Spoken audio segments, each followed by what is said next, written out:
Okay, in today's editing session, we're going to be editing this photo of an orangutan. And really, this is just a general tutorial for various considerations I make for wildlife, but especially with verdant green vegetation around. So this is the ending photo that we're going to be getting towards, and this is what it looks like out of the camera. You can notice a lot more yellows, not a lot of definition in the orangutan, and not a lot of structure. We're going to be boosting clarity, adjusting white balance, doing some masking.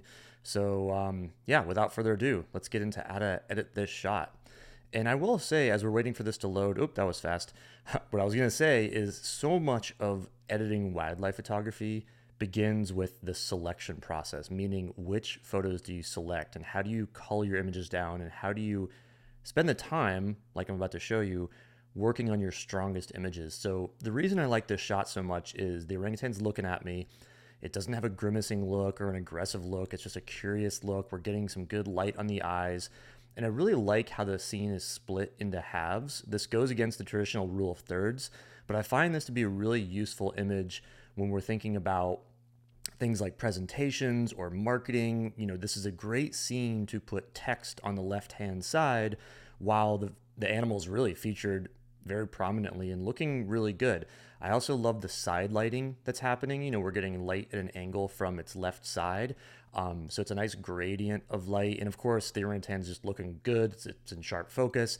And it has that nice background separation on the left. If you look to the right of the scene where I'm sort of mousing over right now, a lot of distracting textures and whatnot. If this was the whole scene, it would be much, much different. But because I've shot this with a lot of distance in the background, even at something like an f5.6, like you'll see above here, we're getting really nice background separation, which is something that makes wildlife photography or wildlife photos specifically look very pro level, is that blur, that bokeh, that background separation. But without further ado, let's go ahead and get into the raw image here. Now it's taking a second to load. Here we go. Okay, so this is what we're just starting off with. And as always, I like to just see what auto gives me, and not much. I'm not going to use that. I'm not going to degrade the image at all by editing in that way. I'm just going to start from scratch. So the first thing I'm looking at is white balance, and I'm here at 5800, and I know the whole thing's looking a little bit warm for me, and I'm just going to see what happens when I drop this down a little bit. I do like warm photos, but notice how just a few hundred Kelvin brings out a little bit more of the blues in that green, so less yellow in the green, a little bit more blue, and I really quite like that a lot. We'll come over a little bit more. My eye is immediately going back to the orangutan to see if it's making the orange hair turn a different color, and I kind of like that. I'm just going to drop it down manually a couple notches. I just like the color green that's coming out of this. The next thing we're going to do is I'm going to drop the highlights across the scene, so a global edit here, just to bring down the bright spots in the foliage. I'm looking at these areas, I'm looking at this. So yeah, I like dropping the highlights. And now I'm going to do some masking. So I'm going to come over here, I'm gonna do a subject mask, and that very quickly gets my subject to be masked there. And I know that I want to boost the clarity because I want the fur of the animal to really come out, some really nice definition there, almost some ruggedness. Clarity tends to be a bit harsh, but with a wiry furred animal, it looks very, very good. The next thing I'm gonna do while I keep my subject mask on is I'm probably gonna darken the shadows and the blacks a little bit just to kind of make a darker look to that fur.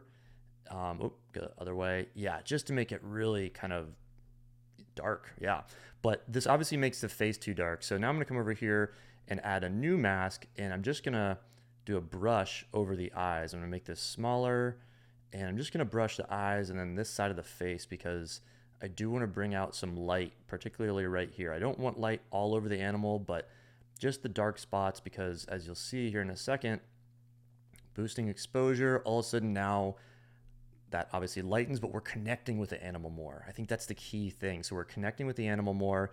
I might even bring the shadows up a little bit more. Let's just go to extremes. That's not too bad, right? So I'm not going to go all that way, but I'm going to go maybe there, and I'm going to do exposure just a little bit more because that seemed to work pretty well. I really want to see the animal's face. And now that I know what treatment this is going to do, I'm just going to come over here and I'm doing individual clicks of my mouse. If I click on areas that were already brushed, it just makes them stronger.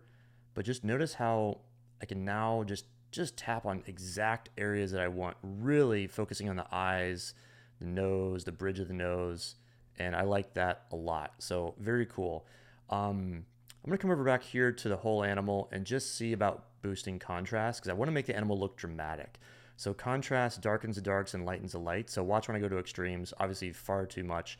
But you know what I might do is I might bring the blacks up a little bit and then boost the contrast to take care of blacks that way. So I like that quite a bit.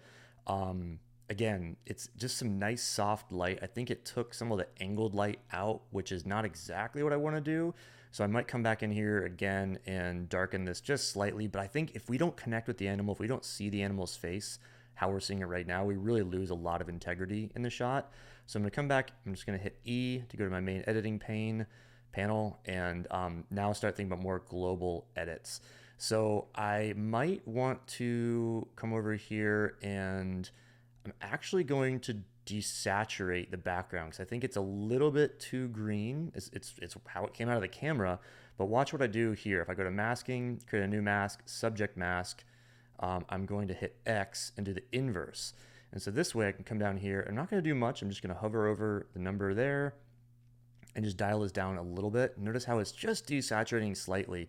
I'm at -9. We'll go back to 0 and see that's where, well, that's basically what it was. And then we'll go back to 9. We'll do 10 for a nice even number. Why not? Then come back here. And then the only thing left is if I want to do any additional sharpening around the eyes. For the sake of example, I might do this and just do one more brush. I don't want to brush the whole animal, but very, very specific around the eyes because I really want you to see and connect with the eyes. So I'm gonna come down here, do a little bit of texture, do a little bit of sharpening, and you know, you can't even see it, but something like 10 or 15 is pretty ideal. So now that I did that, I might just experiment with a little bit more exposure. Again, go to extremes are, you know, far too much. You know, I'm gonna boost it up just a little bit with the intention of going back in to the overall face edit.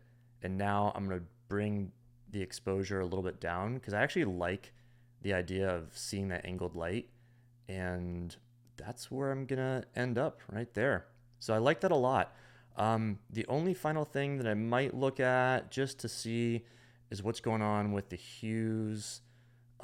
Do I want to get some more oranges? It's looking very red. Let's just experiment. Maybe a little bit more orange. See, that takes a lot of the saturation out. I don't like that necessarily because I like the fact that it's kind of red looking, whether it's accurate in real life. This is what came out of the camera. So I like that quite a bit. And the final thing is I'll come back to my main editing pane and just see if a vignette is merited, just to bring the attention a little bit more into the eyes. And I do like that just a little bit. And I'm just gonna go to like -9. And there we go, that's the shot.